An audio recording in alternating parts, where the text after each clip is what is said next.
Est-ce que mon support de cours va être adapté? Est-ce qu'il y a des choses qu'il faut que je change? Je suis moi-même autiste. Si tu veux utiliser ton casque anti-bruit en cours, ça ne me gêne pas, tu peux le faire. Ils sont là, mais on ne les voit pas toujours. Les troubles du neurodéveloppement, les TND, font partie de ces réalités invisibles. Ils touchent l'apprentissage, le quotidien, l'enseignement, bref, toute la vie à l'université. Pour mieux comprendre ces troubles, l'université Claude Bernard Lyon 1 donne la parole aux personnes étudiantes, enseignantes et expertes, ceux qui sont au cœur du sujet. Vous écoutez Podcast 10, la série qui éclaire les troubles 10 et l'ensemble des TND à l'université.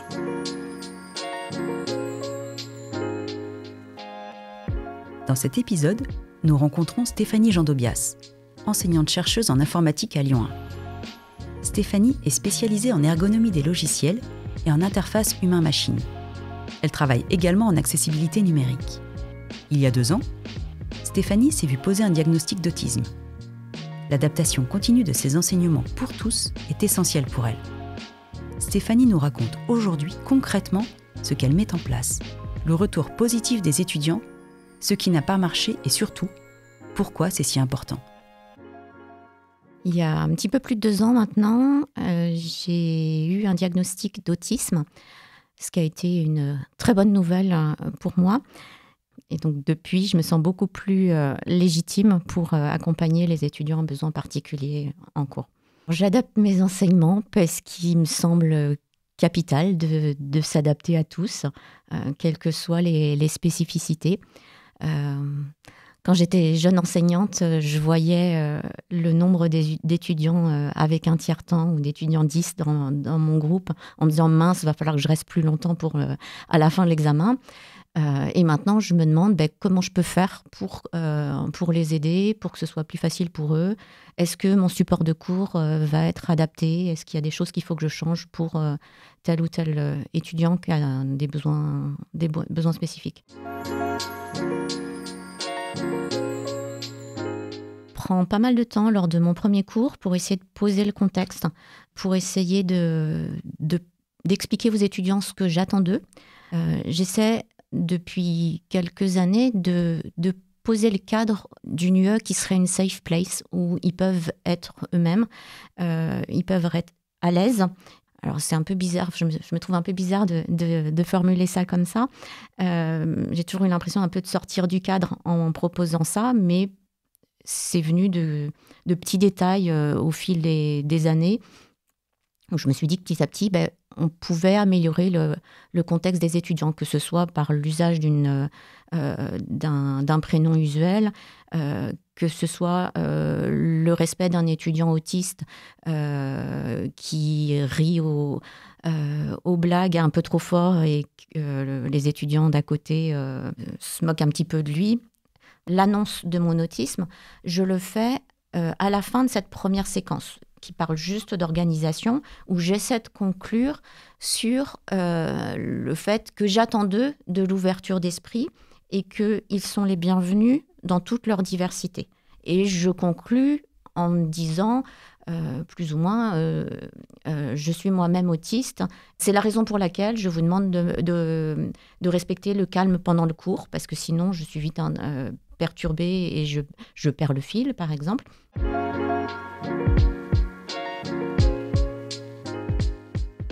Même si certains de mes cours, je les fais depuis très longtemps, j'ai pris l'habitude d'avoir une petite feuille et un crayon à portée de main pendant les cours. Et je m'interromps quelques secondes régulièrement pour noter une idée d'amélioration, soit pour une correction en me disant « Ah mince, j'ai pas expliqué tel acronyme sur cette diapo, il faudrait que je le reprécise ». Soit en voyant les visages des étudiants en me disant « Ah, tel truc n'est pas complètement clair » ou ils m'ont posé une question, ils ont eu besoin d'une clarification.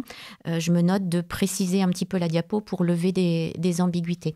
Et donc, mon petit plaisir après une journée de cours, si j'ai encore un petit peu d'énergie, c'est de reprendre ces différentes notes et puis de faire les ajustements dans les cours pour améliorer certains points. Et ces derniers temps, ces améliorations étaient plus axées sur la prise en compte de spécificités ou de handicap, en me disant, par exemple, mince, telle capture d'écran encadrée avec un code couleur, j'ai oublié de doubler le code couleur avec des pointillés ou des tirets pour que ce soit bien visible pour des étudiants daltoniens, par exemple. Donc, depuis longtemps, j'ai mis en place des plans sur mes diaporamas. Donc, le plan globalement de la structure du cours, mais sur une partie, la partie centrale du cours que les étudiants exploitent ensuite en TP, j'ai mis en place un système de plans affichés de façon permanente sur toutes les diapositives qui reprennent toutes les différentes sections dont les étudiants ont besoin pour faire leur TP. Et ces éléments sont cliquables et donc à n'importe quel endroit du cours, ils peuvent naviguer entre les différents concepts et je leur explique et je leur montre en TP s'ils n'ont... Je leur dis explicitement en cours, en leur disant à quoi ça leur servira en TP, et ceux qui ne le font pas encore en TP, je leur montre. Et en général, ils sont tout émerveillés en disant « Oh, mais c'est super !» Et ça clique pendant tout le TP pour naviguer entre tous les concepts. Et en fait, je pense que non seulement concrètement, ça les aide pendant la séance à accéder plus facilement aux concepts dont ils ont besoin, mais je pense que ça les aide aussi à mieux faire le lien entre les différents concepts. Je me suis posé la question d'utiliser des polices spécifiques pour les 10. J'en ai repéré 2, Silexia et Open10 de mémoire. J'ai utilisé l'une d'entre elles sur toutes mes diapositives de plan de tous les cours. Mais je n'utilise pas une police 10 pour l'ensemble des cours parce que je suis un peu embêtée parce que esthétiquement, je ne la trouve pas très agréable. Je trouve qu'elle prend plus de place sur les diapositives et que si je l'utilisais, ce serait au détriment de la structure de mes diapos et donc je n'ai pas encore fait le pas. Donc je me suis limitée à la mettre en œuvre sur les diapositives de plan ou de présentation de sommaire à un moment donné. Et d'ailleurs, pour l'anecdote, j'ai eu des retours d'étudiants donc dans le cours sur l'ergonomie des logiciels. Question en amphi.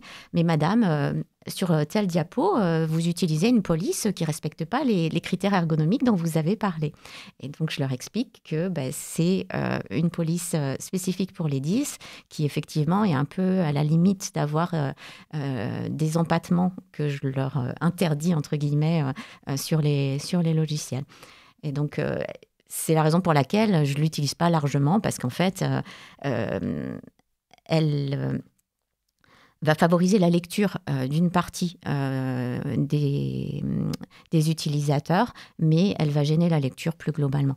Dans ce que je fais depuis toujours, qui est adapté aux étudiants à besoins spécifiques, il y a le fait de mettre les supports en ligne à l'avance. Donc, je le fais par principe, donc à l'avance et en permanence. Et petit à petit, j'ai complété ça en indiquant un plan de l'ensemble de l'UE et en précisant en début de séance à chaque fois où on se situe dans ce processus. Donc, je vais même faire un petit élément graphique où il y a une petite épingle qui dit « vous êtes ici ». C'est une idée que j'avais eue suite à une formation ICAP que j'avais suivie il y a quelques années. Il y a une partie des conseils qui sont donnés pour les 10 qui se trouvent être ce qui est imposé par les règles ergonomiques que j'enseigne aux étudiants. Donc, ça fait très longtemps que j'applique les critères ergonomiques à mes cours. Donc, j'essaie de parler à la voix active, de noter dans mes cours à la voix active, d'enlever les négations, d'avoir une homogénéité dans les formulations. Et tout ce travail sur l'ergonomie m'avait amené à faire des changements en profondeur. Et je m'étais dit un jour... Je suis en train de parler d'homogénéité sur ce concept d'ergonomie pour que les étudiants mettent en place des logiciels homogènes. Et est-ce que finalement ma diapositive est homogène ? Et donc, à l'échelle d'une diapositive, j'ai repris les textes et je dis non, là, parfois je commence par un verbe, parfois je commence par un nom. Et pour le coup, ça m'a pris beaucoup de temps parce que ça semblait complètement anecdotique. Mais finalement, bien commencer systématiquement par un verbe, ça a conduit à des changements en profondeur. Ça m'a permis de voir qu'il y avait des incohérences dans les formulations, mais du coup, en termes de concept, ce n'était pas forcément complètement homogène. Donc ça, j'ai retravaillé ça en profondeur. Ça, à l'époque, ça m'avait demandé beaucoup de temps et c'était super intéressant.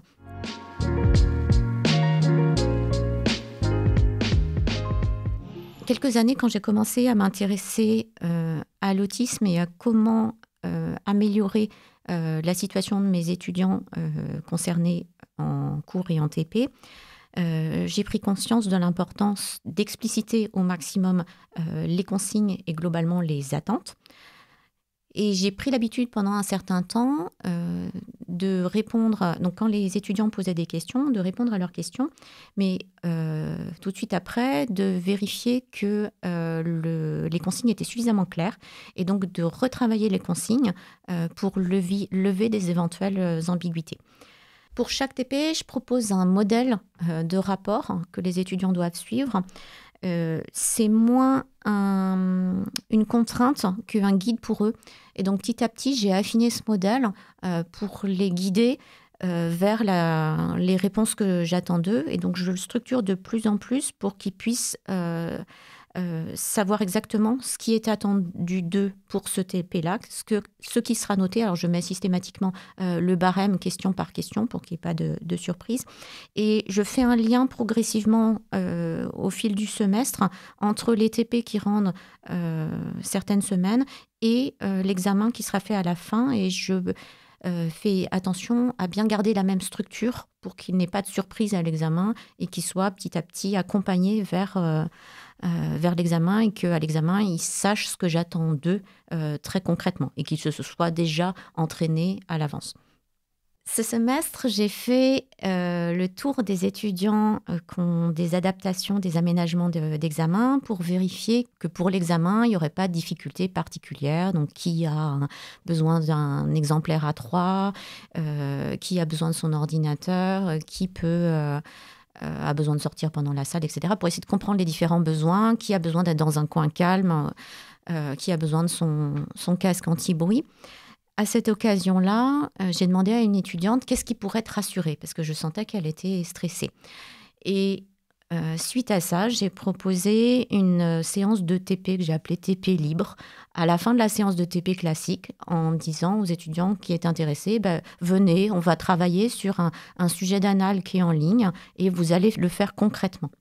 Alors en pratique, le sujet d'anal et tous les autres, ils étaient déjà disponibles depuis des semaines et pour les semestres d'avant aussi, mais les étudiants le faisaient chez eux tranquillement ou pas du tout.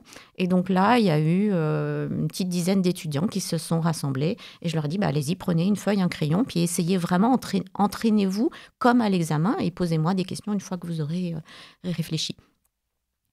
Et donc, j'y ai passé beaucoup de temps. Je suis rentrée très tard chez moi et eux aussi. J'ai répondu à plein de questions et j'ai enfin compris ce qu'ils avaient dans la tête quand ils ne comprenaient pas certaines questions de l'examen. Pendant l'examen, ils posent des questions, mais on ne peut pas vraiment discuter, on chuchote. Donc, je comprenais quelques ambiguïtés, mais là, vraiment, ça m'a permis d'affiner un petit peu. Et donc, j'ai ajusté mon sujet d'examen pour la semaine prochaine. Et donc, je me suis dit, voilà, ils ne font pas bien la différence entre la question 1 et la question 2. Donc, j'ai mis question 1, 2 points, et la liste des cours qui correspondent, plus ou moins. Question 2, 2 points, il est question de telle thématique. Et j'ai explicité un certain nombre de choses pour lesquelles il y avait manifestement une certaine ambiguïté, même si moi j'avais l'impression que c'était clair. Et l'année dernière, j'ai pris mon sujet, une partie de mon sujet, je l'ai soumis à ChatGPT en disant, y a-t-il des ambiguïtés dans ce sujet ou y a-t-il des phrases qui pourraient être mal perçues, mal comprises par des étudiants autistes. Et donc, j'ai fait un tout petit ajustement dans l'écriture du texte, mais je me suis dit, c'est une bonne pratique finalement, parce que quelque chose qui me semblait évident, ne l'était pas forcément tant que ça.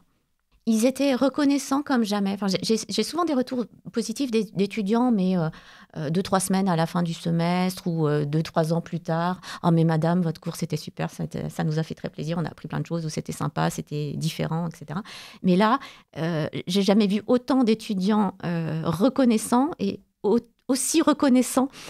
C'était un vrai plaisir. Ils étaient vraiment contents que j'ai pris le temps de les accompagner là-dedans et d'essayer de comprendre ce qu'ils ne comprenaient pas et de les guider et de voir ce que je pouvais faire pour eux, en fait, pour qu'ils comprennent. Une des raisons qui m'avait conduite à proposer ça, c'était aussi de vérifier que la forme que je propose pour l'examen, à savoir, ils écrivent sur le sujet directement, avec des encadrés, avec un espace limité. Je voulais bien vérifier que dans les étudiants 10, il n'y en a pas pour lesquels ça ne posait pas problème. Notamment qu'un étudiant dysgraphique ne puisse pas écrire dans les cases qui étaient réservées. Donc, l'idée, c'était un peu de faire l'inventaire de tous les étudiants concernés pour vérifier que le sujet était adapté.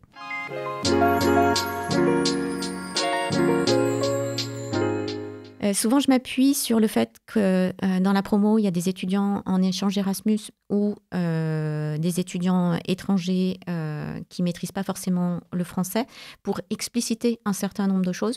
J'explique le vocabulaire que j'emploie si c'est un vocabulaire un petit peu pointu et qui n'est pas écrit sur les diapos. Et puis, il m'arrive de préciser quand une remarque est ironique. Ou quand je fais des blagues, pour éviter que des étudiants prennent au premier degré une remarque qui était seulement une blague pour détendre l'atmosphère. Avant mon diagnostic, j'avais mis en place un système de groupe calme et groupe vivant, un semestre où j'avais plusieurs étudiants autistes. Et donc, je demande aux étudiants à l'avance de dire s'ils préfèrent être dans un groupe de TP calme, un groupe de TP plus vivant ou peu importe. Sur cette base, je constitue mes groupes. Alors, depuis mon diagnostic, je me suis affecté les groupes calmes et ça me change complètement la vie. Selon les semestres, je vais avoir plus ou moins de groupes calmes, ça dépend. Donc, ce semestre, par exemple, j'ai 2 groupes calmes et 2 groupes vivants. Je n'ai pas de groupe intermédiaire. Et donc, je passe régulièrement dans les différentes salles pour préciser des choses liées au TP. Et donc, je vois énormément la différence entre les différentes salles. Donc, moi, je suis bien au calme avec mes étudiants groupe calme, ma collègue aussi. Et quand je vais dans une des 2 salles en groupe vivant, c'est extrêmement bruyant, donc c'est assez difficile pour moi. Mais en fait, ils sont pas bruyants, ils sont vivants. Et donc, ils interagissent énormément, ils travaillent vraiment sur leur TP et manifestement, ils sont mieux pour travailler en pouvant parler fort et en interagissant. Et donc, c'est très, très étonnant pour moi parce que moi, j'aurais beaucoup de mal à travailler dans ces conditions-là. Et donc, même passer 5 minutes à expliquer quelque chose dans leur groupe, je sors complètement épuisée. Mais je vois vraiment que ça leur fait du bien et que ça leur convient. Et quand je retourne dans mon groupe, je dis « Ah, je suis bien dans mon groupe calme ». J'avais suivi un webinaire de Christelle Lison organisée par Include à midi et elle présentait la notion de tiers-temps pour tous. Ça m'a fait pas mal réfléchir. L'argument, c'est que y a plein d'étudiants qui ont des besoins spécifiques, mais on ne le sait pas forcément. Il y a le cas des étudiants étrangers qui ne maîtrisent pas bien le français.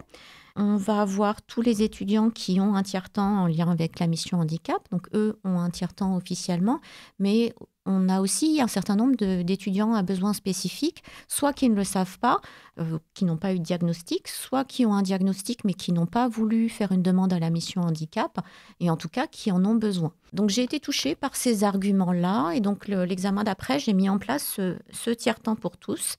J'ai donc un examen qui est prévu pour durer 1 heure, mais qui dure 1h30, tiers-temps pour tous compris. C'est dans l'alignement de mon idée d'avoir pour cette UE une safe place où les étudiants sont dans de bonnes conditions pour exprimer, en l'occurrence, leur connaissance pour l'examen final.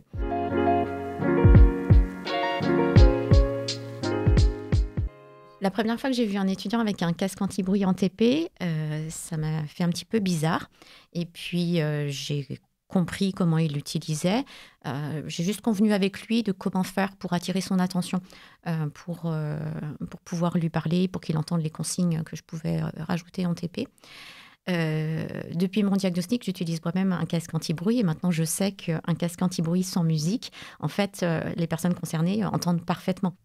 Soit je propose aux étudiants qui ont un aménagement mission handicap, soit des étudiants que je vois arriver avec leur casque anti-bruit et qui l'enlèvent sagement en rentrant. Parfois de façon informelle, je vais les voir et puis je leur dis mais si tu veux utiliser ton casque anti-bruit en cours, ça ne me gêne pas, tu peux le faire. Et puis pour l'examen, je l'annonce à l'avance et de plus en plus les étudiants utilisent des casques anti-bruit en cours. Je crois que le semestre dernier, il y avait bien sur un effectif une petite centaine, 8 ou 9 je crois, casques anti-bruit pendant l'examen.